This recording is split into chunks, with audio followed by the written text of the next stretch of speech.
Padre misericordioso, te damos gracias por reunirnos en tu palabra esta mañana. Confesamos delante de ti que todo poder para hacer el bien viene solo de ti. Y Padre, oramos para que nos recuerdes y nos bendigas, para que podamos ser fortalecidos por tu palabra. Así, todo lo que hagamos pueda ser agradable ante tus ojos, especialmente cuando profundizamos en el sexto mandamiento. Padre, por favor abre los ojos de nuestros corazones para que podamos entender este mandamiento de la manera que tú has querido que lo entendamos y lo llevemos a cabo. Este tiempo lo dedicamos a usted. En el nombre de Jesús oramos. Amén. Así que, bienvenidos a la serie de los 10 mandamientos. Estamos estudiando el sexto mandamiento, no matarás. La vez pasada hablamos de que realmente podemos obedecer este mandamiento, no matarás, solo cuando entendemos el significado y el valor de la vida, ¿verdad? Así que la semana pasada vimos cuánto valora Dios nuestra vida y cómo considera que nuestra vida es más valiosa que cualquier otra cosa en todo el mundo. Y como este sexto mandamiento, no matarás, nos inculta la dignidad y el verdadero valor, el peso de la vida. Así que hoy vamos a continuar. Vamos a examinar las leyes específicas que se derivan de esta ley principal, no matarás, el sexto mandamiento. Y así es como llamamos a estas leyes específicas. Y estas leyes específicas realmente dan testimonio del cuidado meticuloso de Dios por las personas. Porque esta ley nos muestra cuánto considera Dios todas las situaciones y circunstancias posibles, para que Él pueda asegurarse de que podamos cumplir la ley. Así que vamos a ver eso. Entonces, ¿cuáles son las leyes específicas? Es sumamente digno de notar que hay una cantidad mucho mayor de leyes específicas derivadas del sexto mandamiento break time igual a 0.5 s barra diagonal que de cualquier otro mandamiento. Hay un total de 96 versículos dedicados a las leyes específicas para el sexto mandamiento. A diferencia de las otras leyes, este mandamiento está directamente relacionado con la vida. Por lo tanto, podemos ver que es muy importante. Y también veremos cómo Dios estableció muchas leyes misericordiosas para prevenir que incluso una raíz de asesinato brote. Así que vamos a profundizar en las leyes específicas. Aquí están algunas de las listas de las leyes específicas. Y también puedes ver los versículos bíblicos al lado para tu referencia. Por ejemplo,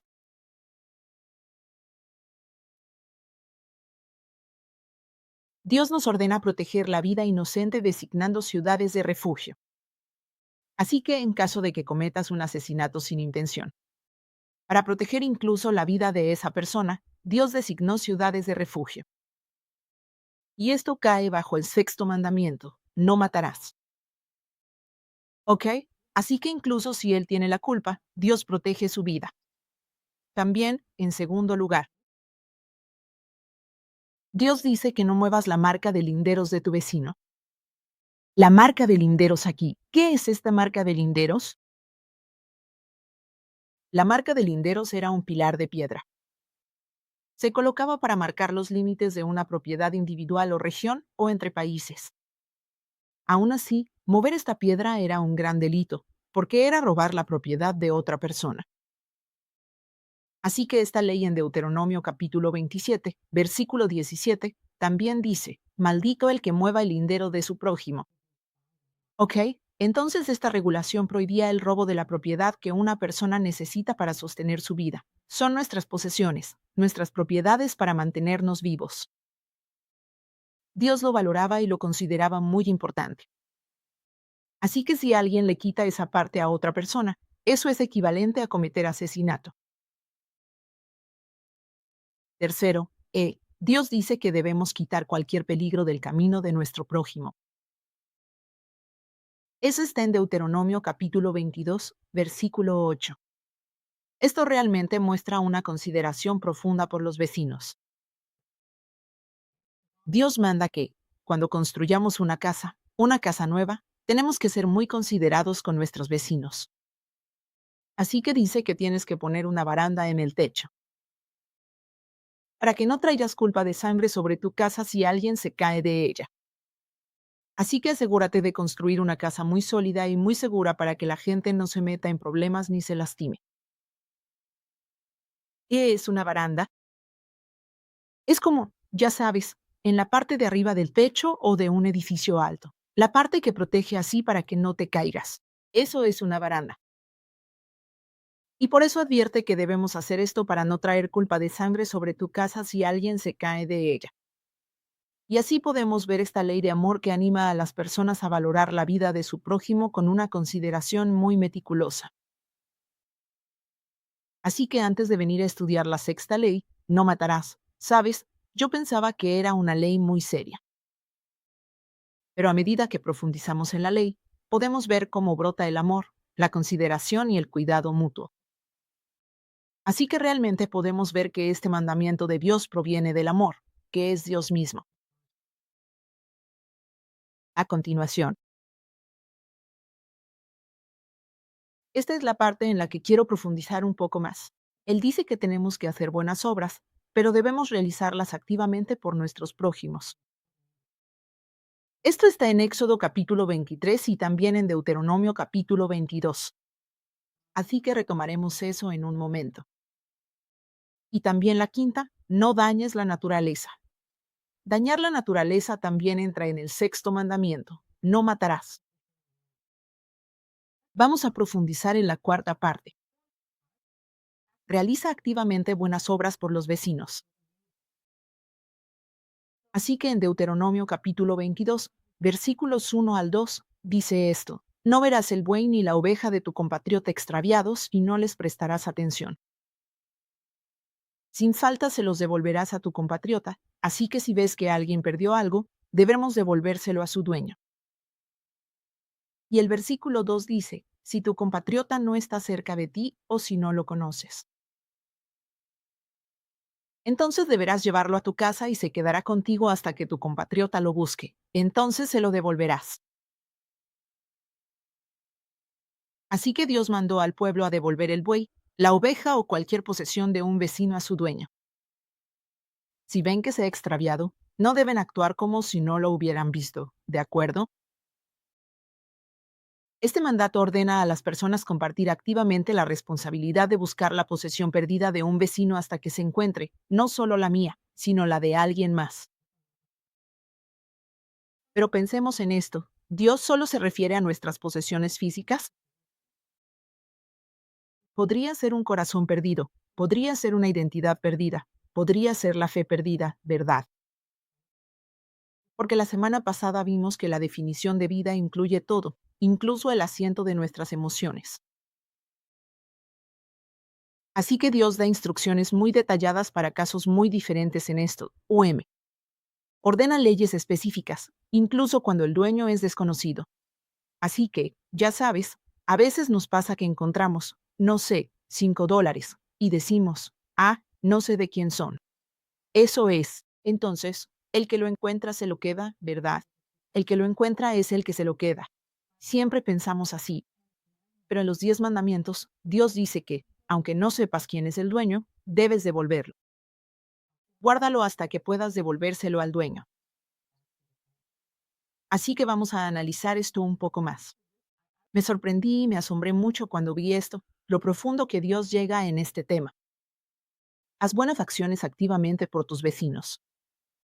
Primero, la persona que encuentra debe llevarse a casa el animal que se extravió o la propiedad perdida, ¿verdad? Eso ya lo vimos.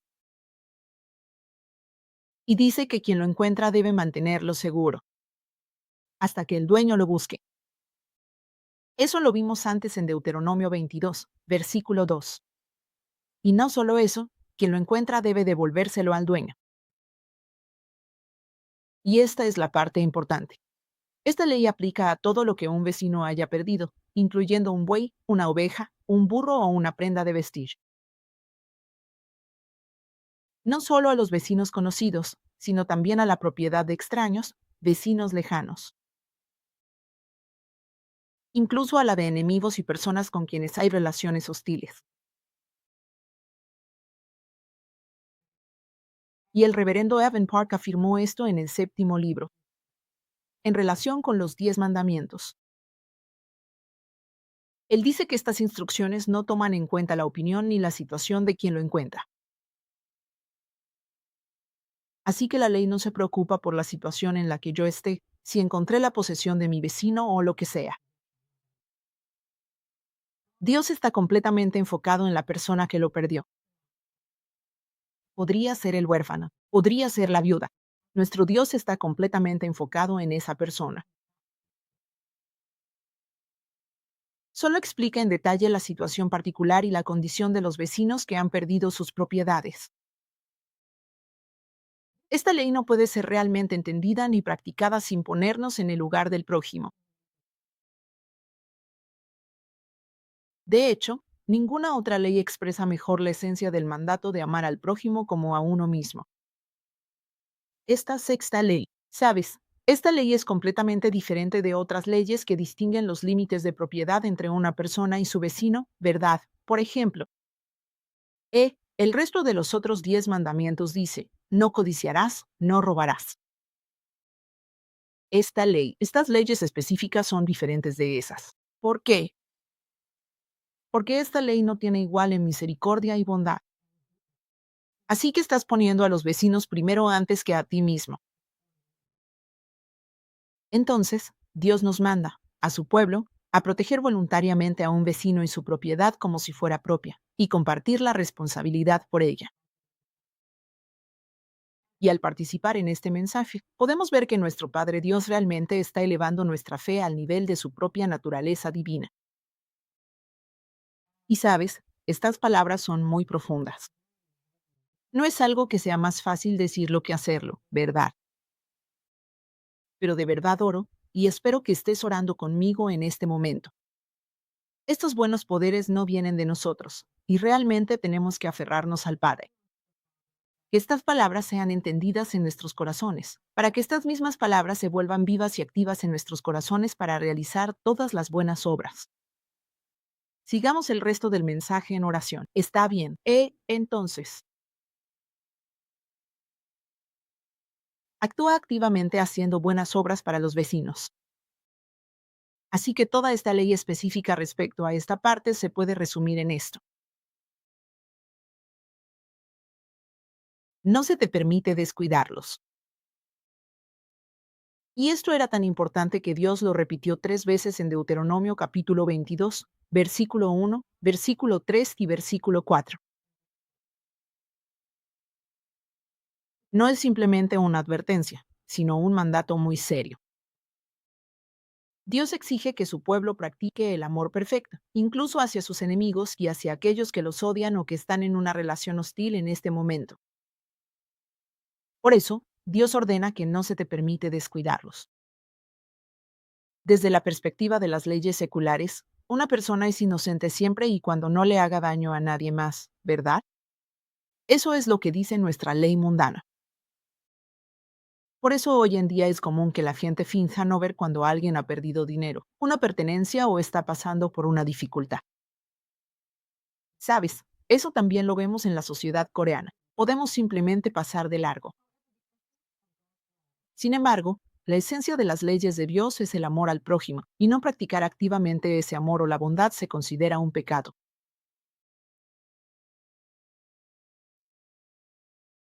Así que recuerden la parábola de Jesús en Mateo, capítulo 25, versículos 31 al 46, el juicio de las naciones.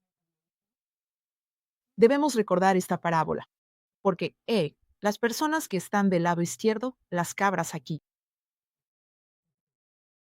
fueron enviados al fuego eterno, y las personas del lado derecho fueron bendecidas para heredar el reino de los cielos. Preparado para ellos antes de la fundación del mundo, ¿verdad? Pero ya sabes, este grupo de la izquierda fue enviado al fuego eterno, porque no practicaron el bien que debían haber hecho con justicia a los más pequeños, los más insignificantes, y eso es en.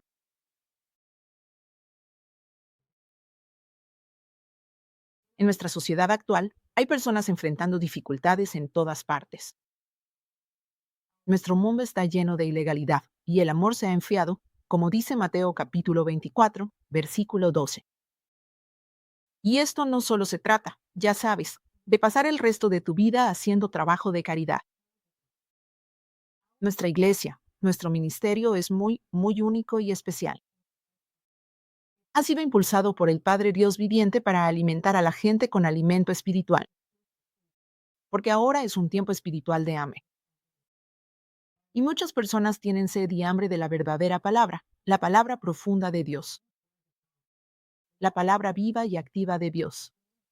Y creo que es nuestro deber y nuestro llamado despertar, alimentar a muchas naciones y pueblos, y lenguas, ¿verdad? Si descuidamos los problemas o pérdidas de nuestros vecinos, o no demostramos nuestro amor por ellos, Dios dice que será juzgado con justicia, ya que también es un acto de asesinato.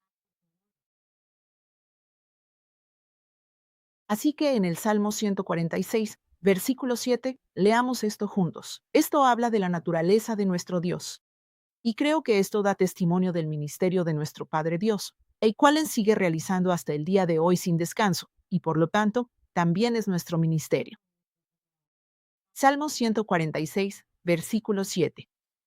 Leamos juntos. Él hace justicia a los oprimidos, da pan a los hambrientos, el Señor libera a los cautivos. Y queridos Shalom, y nuestros amados hermanos y hermanas alrededor del mundo, oro para que al estudiar los 10 mandamientos, sus palabras sean sus promesas y nos equipen para hacer todo el buen trabajo. Amén. Bien, entonces vayamos al siguiente el quinto. Está bien,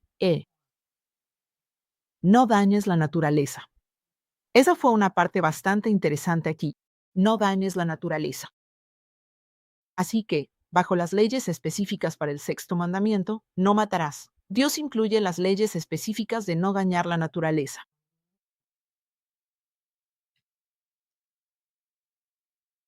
Y veamos esto primero, Deuteronomio, capítulo 20, versículos 19 al 20. Esto habla sobre tiempos de guerra. Y por favor, pongan mucha atención a lo que Dios ordena respecto a los árboles. Cuando asedien una ciudad por mucho tiempo para hacerle la guerra y tomarla, no destruyan sus árboles golpeándolos con un hacha, porque pueden comer de ellos, y no deben cortarlos, porque es un árbol del. El campo es un hombre para que deba ser asediado por ustedes, ¿verdad? El árbol no es un hombre, así que no podemos asediar al árbol. Así que, basándonos en esto, primero podemos ver. El asesinato no solo incluye cuidar la vida humana. O sea, el asesinato no solo implica quitar la vida humana, sino también la destrucción de la naturaleza. La destrucción de la naturaleza se considera un asesinato indirecto. ¿Por qué? Porque crea un ambiente invivible para las personas. Mira, Dios piensa hasta ese punto por nosotros. De hecho, es cierto, Dios dice que todo este mundo y universo fue creado para nosotros, por pequeños que seamos. Qué grande es el amor de nuestro Padre, Dios, que es más grande que todo. Así que el bosque está directamente relacionado con la vida humana, ya que nosotros sobrevivimos gracias a los árboles frutales, y hay muchísimos beneficios que el bosque nos brinda. Así es. Y por eso, como los bosques son esenciales para la supervivencia humana, no debemos talarlos apresuradamente. Así que incluso en una situación como esta, en medio de una guerra, como leemos, Dios ciertamente ordena al pueblo no talar el bosque, especialmente los árboles frutales, incluso si el enemigo se esconde en el bosque. Los árboles no deben ser calados según las leyes específicas. La tierra no debe ser devastada para capturar al enemigo. Y todo esto muestra cuánto valora Dios nuestra vida humana.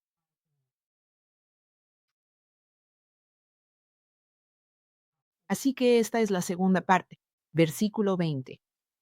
Él dice, solamente los árboles que sabes que no son frutales, esos sí los puedes destruir y talar para que puedas construir. Las obras de asedio contra la ciudad que está en guerra contigo, hasta que caiga. Muy meticuloso. Nuestro Dios es justo, así que la segunda parte del estudio de hoy es tomar el sexto mandamiento y expandirlo de manera evangélica. Así que llamamos a esto una expansión evangélica al ámbito de nuestro corazón. Así que no solo la parte física, la parte visible de nuestra vida, sino también lo más profundo de nuestro corazón. ¿Cómo deberían aplicarse estas leyes? Bien, entonces vamos a ver los tipos de asesinato según la enseñanza de Jesús. Bien, tipos de asesinato. Según la enseñanza de Jesús, esa es la expansión evangélica de las leyes. Leamos Mateo capítulo 5, versículos 21 al 22, donde Jesús lo explica. Ustedes han oído que se dijo a los antiguos, no matarás, y cualquiera que mate será culpable ante el tribunal. Pero yo les digo que todo aquel que se enoje contra su hermano será culpable ante el tribunal. Y cualquiera que le diga a su hermano, imbécil, será culpable ante la Corte Suprema, y cualquiera que le diga, necio, será culpable. Suficiente para ir al infierno de fuego. Bien, entonces esta parte es lo que la antigua tradición del 10º mandamiento, o el 6º mandamiento, que era conocido por los hombres en ese tiempo. Esta parte es la expansión evangélica al ámbito del corazón que Jesús explica. Así que resumamos esto de nuevo, o desglosémoslo primero.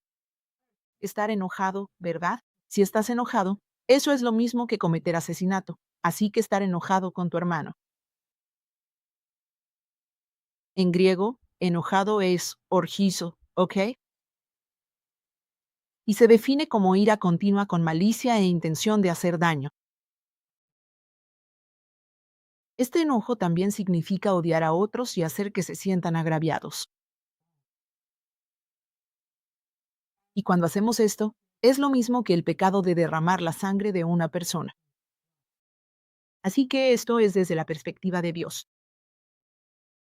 Por eso Jesús dice, o el Señor dice en Primera de Juan capítulo 3, versículo 15, a través del apóstol Juan, todo el que odia a su hermano es un asesino. Por lo tanto, en Apocalipsis, en el libro de Evan Park, él señala lo siguiente: hacer que un vecino derrame lágrimas es equivalente a asesinato. Y también dijo que la obra de la vida no puede ocurrir en un corazón lleno de odio. Nos entregamos a Dios y le pedimos que nos use como siervos en este ministerio de vida. Pero Dios dice, hijo mío, esta es la parte de la que debemos ocuparnos primero. Así que espero que realmente podamos ser honestos con nosotros mismos. La verdad, esto también me remuerde la conciencia, porque sé que muchas veces he hecho llorar a la gente, ¿verdad? Incluso a mis seres queridos, ¿verdad? Mientras participamos en la obra de la vida, oremos de verdad y arrepintámonos, si es necesario, y pidámosle a Dios que quite ese odio. Solo Dios puede hacerlo. Nosotros no podemos. Así que debemos hacerlo.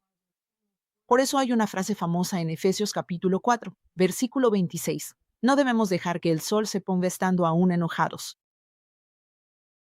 Si desglosamos lo que acabamos de leer de la enseñanza de Jesús en Mateo, difamar el carácter de una persona también es equivalente a un asesinato. ¿Cómo difamamos el carácter de una persona? ¿Cómo? El método es muy importante porque me di cuenta de que hacemos esto todos los días. La expresión no sirves para nada es raca. Significa algo así como tonto o idiota. Así que pensé que deberíamos leer esto primero. En Romanos capítulo 3, versículos 13 al 15, se describe a las personas que cometen esto: difamar el carácter de alguien llamándolo nombres o diciéndole eres tonto o idiota. Esto es lo que la Biblia define. Romanos capítulo 3, versículos 13 al 15. Su garganta es una tumba abierta.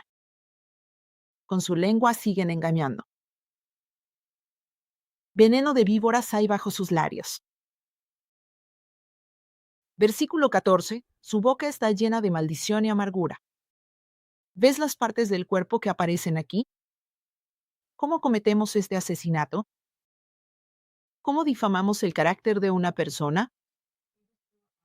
Es a través de nuestra lengua, nuestros labios y nuestra boca. Y al hacer esto, Dios nos advierte.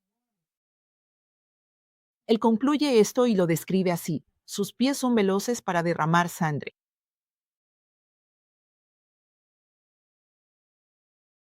Así que, como ves, la palabra estúpido o imbécil en la antigüedad se usaba a menudo como un insulto hacia alguien,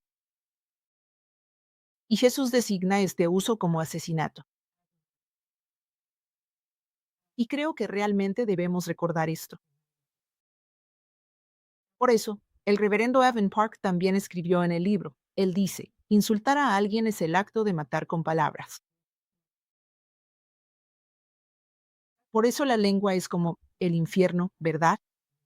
O lo que decimos o como lo decimos. No podemos controlarlo. Así que a todos estos, cuando Dios nos da el diagnóstico, no nos queda más que recurrir a Jesús. Tenemos derecho a hacerlo, pues Él es nuestro médico espiritual para sanarnos y hacernos completos. Veamos algunos versículos más, como señala Dios, Proverbios, capítulo 18, versículo 21. Él dice que la muerte y la vida están en el poder de la lengua. Nuestra lengua tiene ese poder, y los que la aman comerán de su fruto. Los que aman la vida, ¿verdad? Y también, por eso la vida y la muerte dependen de la lengua. Y Jesús también dice esto: les digo que de toda palabra ociosa que hablen los hombres, de ella darán cuenta en el día del juicio, ¿verdad? Está bien. Así que quien desee la vida y ame ver el bien, debe guardar su lengua del mal. Aquí, la lengua de los sabios trae sanidad, alegría y placer. Pero la lengua malvada es una espada mortal y veneno. Hermanos y hermanas, creo que nuestro Padre Dios nos está señalando esto porque Él es nuestro creador y también creó nuestras lenguas. Y como creador, Él dice, así es como los he creado. Vengan a mí. Cuando admites esto, te das cuenta de que estamos participando en este tipo de asesinatos indirectos. El Padre nos está invitando a volvernos a Él y Él nos sanará.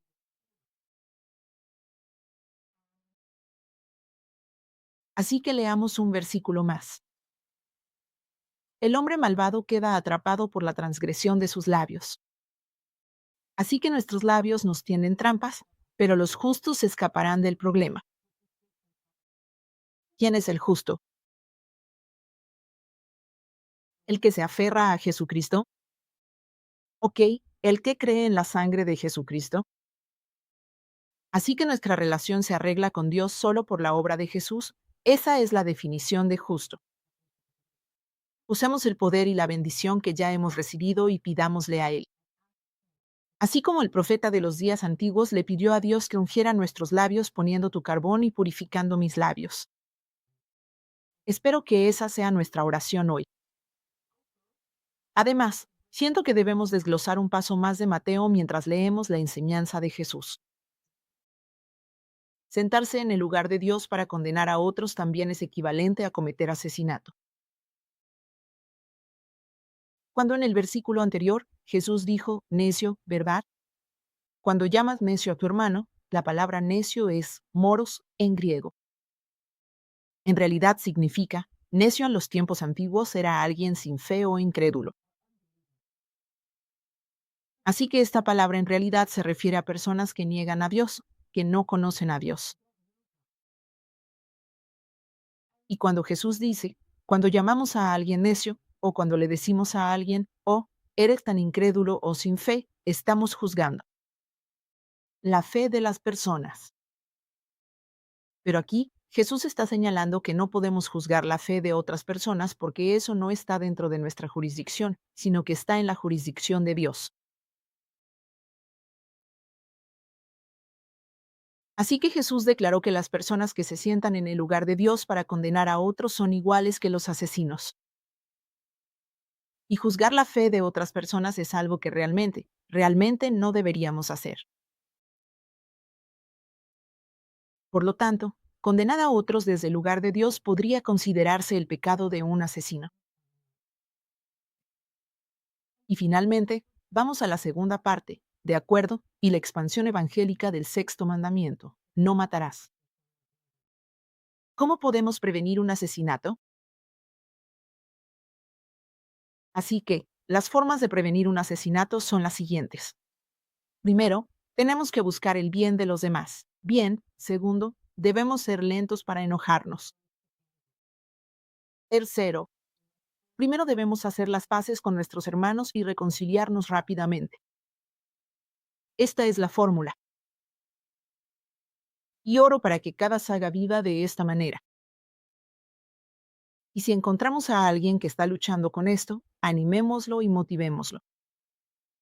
Porque todos sabemos que esto es muy, muy difícil de hacer. Primero, busca el bien de los demás. El mandamiento, no matarás, incluye este mandato de hacer todo lo posible por preservar la vida de los demás, así como la nuestra. ¿Y si pudiéramos aplicar esto en nuestra vida diaria? ¿Te imaginas? Todos los pecados de asesinato desaparecerían de nosotros. Entonces seremos verdaderas aguas vivas que fluirán y todo lo que toquemos será renovado y revivido, porque no hay poder de asesinato ni de muerte en nosotros. Así que preservar la vida de los demás significa que buscamos el bien de los demás por encima del nuestro. Y esto, de nuevo, es más fácil decirlo que hacerlo. Así que veamos algunos versículos que fortalecerán nuestro corazón hoy. 1 Corintios 10, versículo 24 dice, que nadie busque su propio bien, sino el de su prójimo. 1 Corintios 13, versículo 5, el apóstol Pablo dice, así como yo también agrado, todos en todas las cosas, no buscando mi propio beneficio, sino el de muchos, para que sean salvos. Y también una cosa más, Romanos dice, ahora nosotros que somos fuertes debemos soportar las debilidades de los débiles, y no solo agradarnos a nosotros mismos. Cada uno de nosotros debe agradar a su prójimo en lo que es bueno y para su edificación. Amén. En segundo lugar, tenemos que ser lentos para enojarnos. La ira altera la concentración y la paz mental de una persona. En Génesis, capítulo 49, versículo 6, dice así, en su ira mataron hombres, en su obstinación lisiaron bueyes. Así que, como la ira interrumpe nuestro enfoque y paz mental, puede hacer que perdamos el control y nos volvamos como bestias sin razón. Y fallar en hacer un juicio adecuado en ¿alguna vez incluso termina cometiendo un asesinato de esta manera? Aquellos que se enojan rápidamente sin esperar a que se manifieste la abundante gracia de Dios, terminarán trayendo el mal sobre sí mismos y no lograrán alcanzar su justicia. Por eso, Santiago dice esto en el libro de Santiago, capítulo 1, versículos 19 al 20. Dice que todos deben ser prontos para escuchar, lentos para hablar y lentos para enojarse, porque la ira del hombre no produce la justicia de Dios. De manera similar, Proverbios capítulo 16, versículo 32 dice, el que es lento para la ira es mejor que el valiente, y el que se domina a sí mismo que el que conquista una ciudad.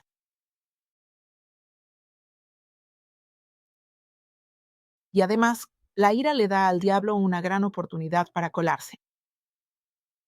Vemos eso en Génesis 4, versículos 5 al 7, en cómo Caín se llenó de ira y el diablo entró en él.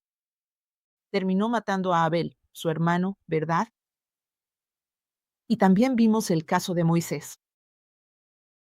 Incluso Moisés, que era más humilde que cualquiera en el mundo, no pudo entrar a la tierra de Canaán porque se enojó por las quejas de los israelitas. Y golpeó la roca 2 veces. También, cuando David regresó después de derrotar a Goliat, el comandante filisteo, Saúl, recuerden, se enfureció tanto cuando las mujeres decían, bueno, Saúl mató a sus miles, pero David a sus 10,000, ¿verdad? Así que empezó a temer perder el trono ante David. Y ese resentimiento se fue haciendo cada vez más grande hasta que terminó cautivando su corazón. ¿Y qué pasó? El espíritu maligno vino sobre él. Y eso lo llevó a lanzarle una lanza a David en un intento de matarlo. Así que tenemos que recordar que cualquier resentimiento que tengamos, debemos asegurarnos de resolverlo, porque cautiva nuestro corazón y el espíritu maligno viene sobre esa persona. Y finalmente, Dios nos anima a primero hacer las paces con nuestro hermano. Y en Mateo 5, versículos 23 a 24, Jesús dijo, si estás presentando tu ofrenda en el altar y recuerdas que tu hermano tiene algo contra ti, deja tu ofrenda allí delante del altar y ve primero a reconciliarte con tu hermano, y luego regresa y presenta tu ofrenda. Y este versículo realmente nos recuerda a nuestros padres. ¿Qué padres se alegrarían de recibir un regalo caro y lujoso si sus hijos están peleando, discutiendo y odiándose todo el tiempo, verdad? Sí, creo que esto realmente representa el corazón de un padre. ¿Sabes? El reverendo Evan Park escribió en su propio libro que Jesús, ni una sola vez en su vida, se llegó a enojar con Judas Iscariote. Y en vez de eso, le insistió muchas veces para que se arrepintiera. Y el amor de Jesús es realmente más profundo que el mar y más ancho que el cielo, y verdaderamente incomprensible para la mente humana. Y Jesús oró continuamente por el perdón de aquellos que en realidad lo mataron y lo crucificaron. Y creo que nosotros, los miembros de la palabra de paz, hemos recibido esta tremenda bendición de presenciar ese amor en nuestras vidas, ¿verdad? Como, con mucha paciencia y sufrimiento, hemos experimentado la espera, el perdón y el constante ánimo, ¿cierto? Así que cuando nos enojemos o cuando nos decepcionemos de alguien, recordemos el amor que hemos recibido. Ese amor que nunca se enojó con nosotros cuando hicimos algo mal. Y quien siempre nos esperó pacientemente, animándonos y exhortándonos a arrepentirnos sin cesar. Y al llenarnos al recordar ese amor, oro para que también nosotros lleguemos a ser mediadores de ese amor y esa paz entre Dios y este mundo. Así como Jesús nos lo demostró, ¿ok? Entonces Él nos dio esto para que lo hagamos. Él nos lo dio. El ministerio llamado el Ministerio de la Reconciliación. Eso se dice en 2 capítulo 5, versículo 18, y como Él nos confió la palabra, ¿qué clase de palabra? No solo la palabra de la historia redentora, sino la palabra de la reconciliación. Creo que esa es la verdadera definición de la palabra de la historia redentora. De acuerdo, en realidad es imposible prevenir el asesinato solo con el esfuerzo humano. Absolutamente necesitamos la ayuda de la gracia de Dios. Y espero que Celu pueda unir la fuerza de nuestras oraciones y clamar al Padre Dios para que nos ayude, porque necesitamos desesperadamente su gracia. Leamos nuestro versículo final y terminemos. Ahora bien, todas estas cosas provienen de Dios, quien nos reconcilió consigo mismo por medio de Cristo y nos dio el ministerio de la reconciliación. Es decir, que Dios estaba en Cristo, reconciliando al mundo consigo mismo, sin tomar en cuenta sus transgresiones. Así que nos ha encomendado la palabra de la reconciliación. Él no les tomó en cuenta las transgresiones del mundo. No tomemos en cuenta las transgresiones, las fragilidades, las debilidades, las decepciones, los defectos, los fracasos o los errores de los demás.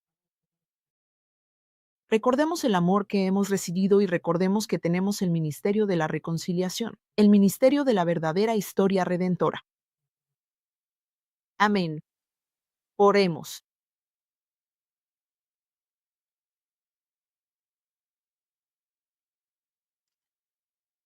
Nuestro maravilloso Padre Dios, te agradecemos mucho por enseñarnos sobre el sexto mandamiento. Todavía estamos embotados en nuestros oídos y muy cortos en el entendimiento de nuestros corazones. Pero hay algo que no podemos vislumbrar es cuán profundo e intenso es tu amor. Así grabarás esta ley en tablas de piedra cuando se la diste a Moisés. Y como valoras cada vida, los fuertes, los débiles, los justos, los que ni siquiera son justos y los que están en falta. Y Padre, te confesamos que hemos recibido ese mismo amor y por eso estamos aquí, recibiendo tu palabra en este momento. Pero al mismo tiempo, Te confesamos que cuando Jesús dijo, todo lo que hay en tu corazón sale por tu boca. Lo que te contamina no es algo que comes o algo que viene de afuera hacia ti, sino lo que sale de tu corazón. Y Padre, te confesamos que las palabras que decimos realmente reflejan lo que hay en nuestro corazón. Y lamentamos mucho que nos quedamos tan cortos en amar y cuidar a nuestros prójimos. A veces juzgamos la fe de otras personas sentándonos en tu lugar y condenamos a otros en secreto, aunque los demás tal vez no lo sepan. Pero todos estos actos no son dignos de convertirnos en siervos del ministerio de la reconciliación. Así que te confesamos, nos arrepentimos delante de ti en este momento. Por favor, fortalece a cada mensajero, a los portadores, a los mensajeros de paz hoy, mientras venimos a esta palabra. Mientras caemos de rodillas desesperadamente para clamar por tu ayuda, para que nos sanes, para que nos hagas justos, para que recrees nuestra lengua y así pueda ser usada. Solamente para alabar tu nombre y la hermosura del Señor de nuestra redención, y nada más. Padre, transforma nuestros corazones y nuestros labios para que cumplamos verdaderamente el sexto mandamiento: no matarás. Por lo tanto, nos convertiremos en la poderosa ola que impartirá vida al resto del mundo. Oramos todo esto en el poderoso nombre de nuestro Sanador y Creador, Jesucristo, en acción de gracias. Amén.